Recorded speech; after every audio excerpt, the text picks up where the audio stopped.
Lindsey, what's in your lens today? Yeah, so I'm talking about this. When people say this is starting to feel coordinated, they're not being dramatic. They're paying attention. After Alex Preddy was shot and killed by federal immigration personnel in Minneapolis over the weekend, naturally, people turned to social media to air their grievances and thoughts. I mean, it is the second time this month an American citizen has died during a federal immigration operation in that city. Some folks took specifically to TikTok to talk about what happened, and many say their posts were suddenly quiet. Not just a few people either. TikTok users across the country reported that videos mentioning the shooting, ICE, or federal enforcement stalled, showed zero views, or were labeled, quote, ineligible for recommendation.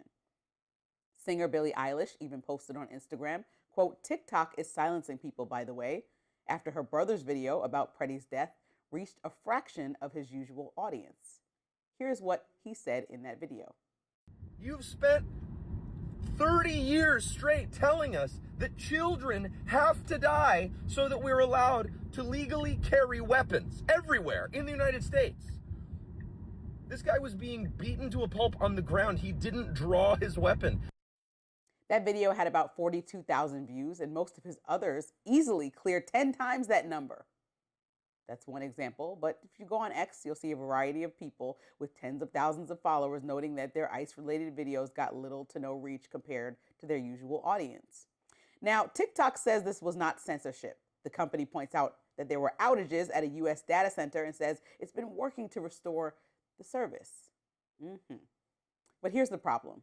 This didn't happen in a vacuum. These complaints exploded just days after TikTok finalized a deal to spin off its U.S. business to new investors to avoid a ban in the U.S., a deal that puts the algorithm under the control of a consortium of U.S. companies that include Trump allies like Oracle. Oracle's executive chairman, Larry Ellison, has also assembled a media empire increasingly friendly to Donald Trump. Why does that all matter? Well, because when content critical of federal power, immigration enforcement, or the administration starts disappearing, even temporarily, trust collapses, especially with a younger audience base that already feels watched, throttled, and talked down to. Steve Vladek, a Georgetown law professor, said a video he posted criticizing the Department of Homeland Security was, quote, under review for 9 hours and couldn't be shared still at the time that I wrote this lens.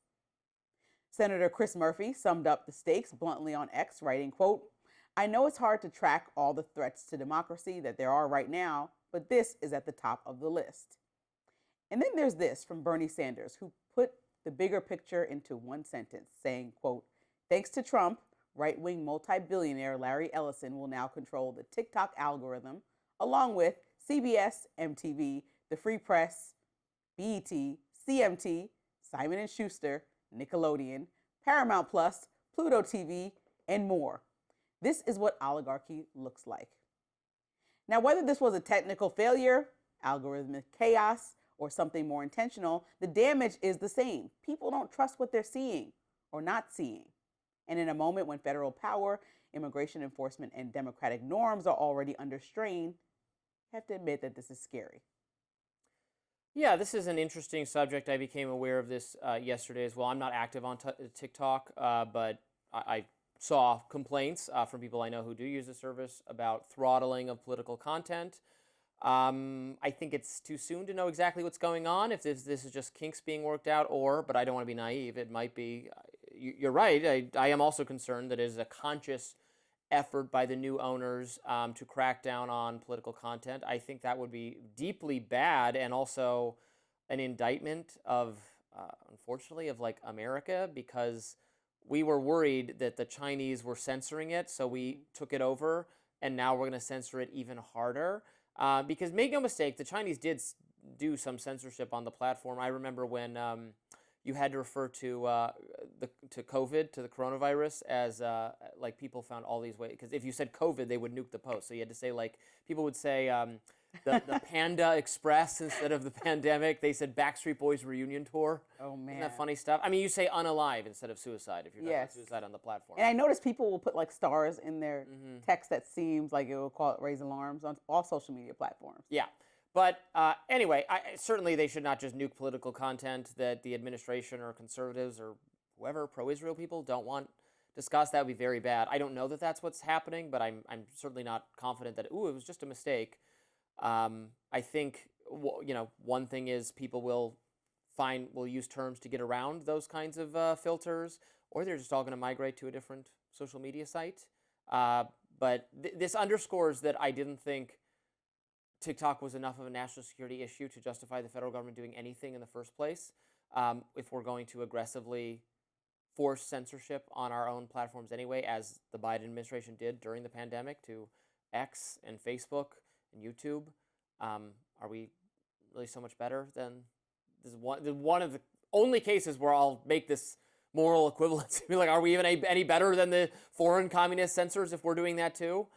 So this is not good at all. I just feel like once you have several examples, people should call to question what's going on over at TikTok. I mean, there were people, and I was like, how many is it? Because I know that there's a lot of people that you don't like that were tweeting about how their accounts were shunned, right. like Keith Olbermann, exactly. And there is some of that, right? There is some of that. But sometimes it's on like, the same sorry, topic, this one didn't pop. Right, across the board on the same topic, it seems like we should be concerned. And then also, if you look at, and I try to be neutral in regards to Barry Weiss because of her independent media venture and how successful it was and what I think young minds can do for a company. At the same time, we do know that there's been noticeable changes at CBS. I don't know. I feel like it's naive to say that they're not intentional. And so when you know the same group answers to the same owner, Larry Ellison, then you have to be concerned to say, well, if there's changes that immediately happen within months of the takeover of CBS and Paramount, well, there possibly will be changes, even though he's one of many owners now of TikTok. And if this happened on the heels of their takeover, well, naturally people are going to be concerned, especially when you have somebody like one of the most famous celebrities right now, Billie Eilish, who often supports her brother's post that's saying, how do we reach 42,000? Like when we look at the numbers and his last posts are hitting millions, 10 times that, 420,000, then how do we get here? Yeah, again, hard to know. Could be because of you have so much grace here. You have so much grace here. I don't know. They make changes to algorithms, and my social X is really the only one I'm active on in terms of posting political content, and I go through periods where I'm like, am I being suppressed? It's way down. Nobody's seeing what I'm saying. Then I'll go through periods where it's way up again. It's opaque. We don't know exactly what causes it. And yes, sometimes they're nuking things they don't want you to read.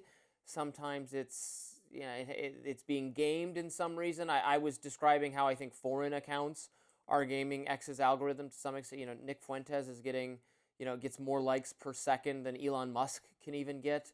And then you're looking and it's all from people who live in Pakistan, and it's some bot farm thing. They should really watch out for that. With TikTok, I don't know. I know TikTok much less well because I'm not active on it. And also the bigger issue is, as you continue to censor people for the way that we can still get out video, which is like on YouTube or other apps that are censoring in different kind of ways, if they're all finding their own ways to censor because it's their choice, people are going to rebel anyway and find the content. There's like no way to stop endless content now. We saw that happen with with Israel and Gaza war, right? The content came out about what was happening overseas, which made the public opinion out on TikTok. Sway. Exactly. But either way, also it was, even though it was to me suppressed on Instagram, it seemed that a lot of accounts. Right, it makes its way to Instagram. It makes its way. Right, and I see TikTok's content mostly on Instagram. Exactly. So that's what I mean. You can't.